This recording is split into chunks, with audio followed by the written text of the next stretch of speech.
Não basta, por exemplo, tu ter um 3D ou usar uma ferramenta que nem o Revit, se tu não está usando ela de uma forma qualificada. Então, aí a gente fala, né, novamente, quais são as ferramentas que vão te dar o sucesso e quais também os teus passos que tu vai ter, que tu pode também ter os erros, né, os acertos e os erros que tu pode ter implementando a ferramenta. Tá? Então, quem foi meu aluno aqui sabe, eu comento muito isso, né?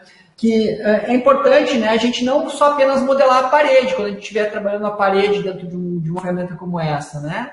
A gente tem que avançar, né? A gente não vai se voltar apenas a um benefício que a ferramenta oferece, que é a modelagem. Certamente é um benefício importante, né? Tu vai perceber que a parametrização de uma parede, né, que a ferramenta como o Revit traz, ela te dá uma velocidade grande na modelagem.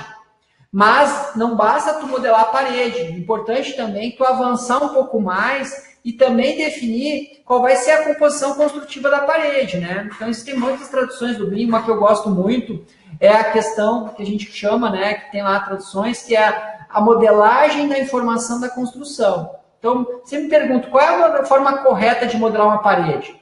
A forma correta de modelar a parede é conforme o teu método construtivo. Como é que vai ser a construção da tua parede? Nada mais é do que isso que tu vai trabalhar, né, a modelagem da parede. Então, quando a gente, né, tem a apresentação de uma parede numa planta baixa, ok, a gente pode pensar naquela ideia que a gente tinha do desenho técnico, de ter uma espessura ali da parede, né, definir a espessura da parede e representar a parede com espessura, né, e aí definir a espessura da parede. Muitas vezes, quando a gente está desenhando, como é que vai ser o processo construtivo dessa parede? Qual vai ser o tijolo? Qual vai ser o reboco? Quais são os acabamentos, né? Então, o AutoCAD, é um software de desenho, não exige isso da gente, né, basicamente. Né? Então, agora, é o que eu comentei anterior, é uma quebra de paradigma.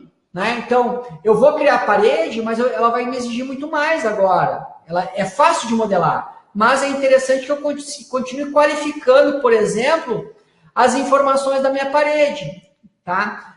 No momento aqui eu estou com nivelamento grosso, eu não estou enxergando as camadas da parede, mas nesse projeto foram configurados toda a estrutura composta dessa parede.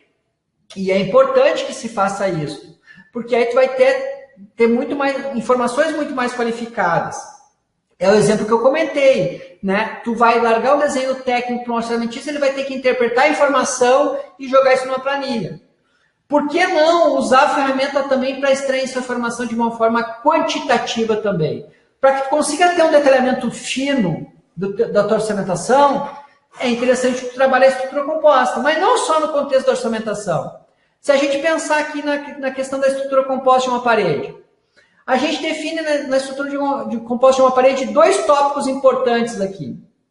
A composição das camadas que vão compor essa parede e também as matérias-primas que compõem essa parede. Então, são 2 tópicos importantes da estrutura composta.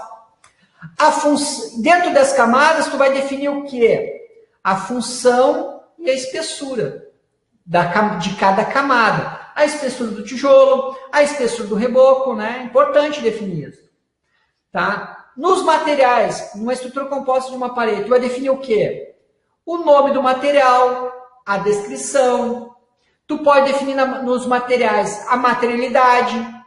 E também, se a gente pensar que o software gera desenho para nós, quando tu gerar um corte desse elemento, qual é a achura que tu quer representar esse material? Né? A achura que tu vai representar esse material. Então, é importante que tu defina esse nível abaixo aqui. Porque se tu definir esse nível abaixo, talvez não naquele momento, mas logo a seguir, tu vai ter condição de estruturar, extrair muito mais informações nas etapas a seguir, né, no nível abaixo. Na fase de documentação, na fase de orçamentação, se for o caso, na eficiência energética, ou até mesmo lá no final do teu processo, que seria a renderização, se for esse teu interesse, né? Basicamente, tu vai extrair muito mais informação. E disso que se trata o 3D colaborativo, né? Tu extrai informação da etapa anterior em processo de etapas atuais. Ou num processo que pode ser caótico, não precisa ser nesse mesmo ordenamento. Exemplifico isso usando aqui o próprio Revit para demonstrar. Numa parede, então a gente tem capacidade de configurar a estrutura composta. Então, a estrutura composta a gente vai usar para então extrair informação depois numa futura orçamentação do meu projeto, né? Então, é uma capacidade que eu tenho dentro do 3D colaborativo, né? Dentro de uma parede de alvenaria externa, onde que eu tenho reboco dos dois lados, com espessura de 20 centímetros a parede, eu tenho a capacidade, então, de configurar toda a estrutura composta desse elemento. E quando a gente fala em configurar a estrutura composta, isso eu encontro num piso, numa laje, né, num telhado, num forro, eu tenho como detalhar ainda mais os materiais e ter uma composição mais fina dos meus materiais. Onde que eu vou definir, então, como eu comentei, as camadas que vão compor o meu projeto, também os acabamentos do meu projeto, né, que eu vou ter, né, nas minhas camadas, né, nos acabamentos, e a função de cada camada do meu projeto. Isso eu defino a função. A função e a espessura de cada camada eu defino isso diretamente na estrutura composta. Além disso, eu também posso definir os materiais que eu vou ter em cada camada. A partir daí, eu tenho um outro nível de configuração, que são os materiais. Por exemplo, o tijolo comum. Ele tem um nome ali, tijolo comum. Então, eu sempre comento, né, para os meus alunos em sala de aula, eu comento, quem for meu aluno sabe, tudo que tu escreve no Revit, um dia tu vai tirar essa informação de alguma forma. Ora num relatório, ora na documentação 2D, então cria os nomes com qualidade, com precisão, com capricho, porque esse nome um dia tu pode usar, tá? Então, eu percebo muitas vezes, né, tu abre assim modelos do Revit extremamente bem modelados, mas aí tu abre a estrutura composta, não tem estrutura composta configurada, né? É um modelo bem nulo ali, com uma camada, às vezes, só para representar a espessura de parede. Aí tem que renderizar, quem faz? Vai lá o profissional e volta aqui e configura novamente o material. Então, acaba tendo um retrabalho no processo. Eu falei, o nome. O nome tu pode usar no orçamentação do material, um nome curto, sucinto. A descrição tu pode usar na documentação do teu projeto, né? Por exemplo, aparência. Tu vai usar, definindo a aparência, é o que tu vai usar na renderização, se esse elemento estiver na superfície do teu objeto, né? E nos gráficos, é aquilo que eu quero representar em 2D, né? Por exemplo, a minha achura do tijolo está aqui, né, definida, e eu vou representar ela no elemento. Então, olha quanto é importante definir nome, gráficos, né, 2D, aparência, e depois também as espessuras e a função de cada elemento.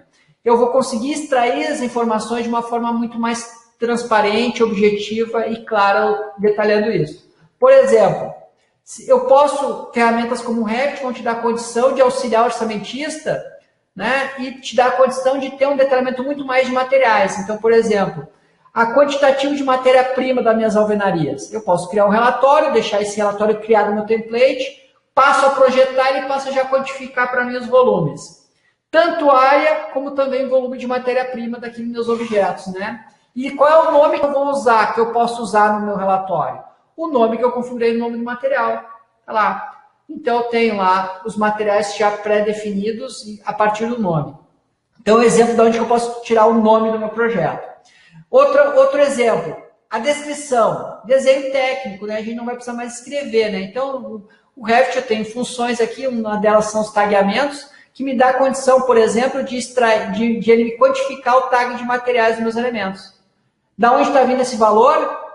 Do tag, do campo descrição do meu material. Então, ele identifica automaticamente para mim os materiais, conforme eu vou passando ali.